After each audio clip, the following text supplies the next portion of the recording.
the #1 third baseman in the game right now, according to the Shredder. And still the champion at third from the Toronto Blue Jays, it's Josh Donaldson. Donaldson rips one. Forget about this one. He is the best hitter, and he's also the best player. Here we go. The Shredder's #1 shortstop coming into this season.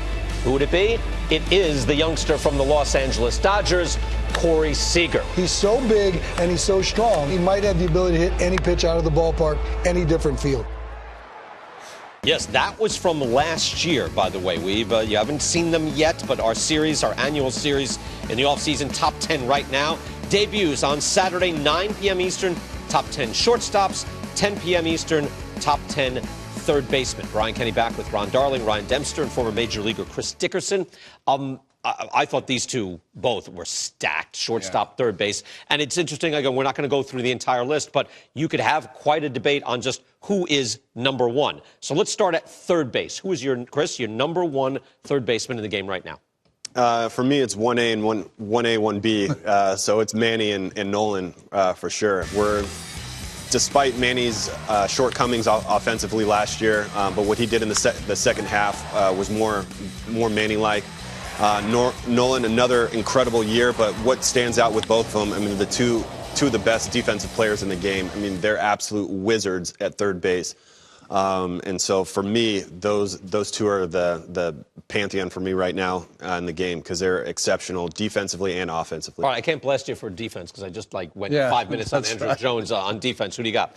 For me, I got the guy out of Chicago, Chris Bryant. I just look what he did, and you look at his home run production. It was down a little bit from the previous year, but still, an OPS plus of 143, OPS of 950. I mean, just putting up huge numbers, and this year really had a chance to just primarily play that third base position the year before, bouncing around, especially early on in the year. And I just think he's an elite defender, he's an elite hitter, and a presence in the middle of that lineup who's kind of coming into his own now, cutting down on his strikeouts and really moving himself to that next level.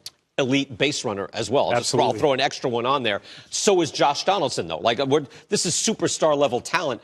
I'm still going with Bryant on this, but I think it is very, very close at the top. Oh, there is just so much talent. I'm going to go with Arenado. He's, I think, such a fun player to watch play.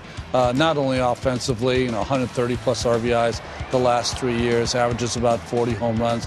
But you watch him on the defensive side. There's things he does I don't think that any other third baseman does. Maybe Machado, with that strong arm, can make some of those plays also. But Arenado, to me, and you look at the these are the hitting leaders. Yeah. By the way, Justin Turner is there now. Turner to me is right below that top level, but you make a case. And now you're going to have Jose Ramirez playing third base, moving over. Where do you put him? And Anthony Rendon, by the way, was an MVP candidate. He might be the most underrated player in the entire league.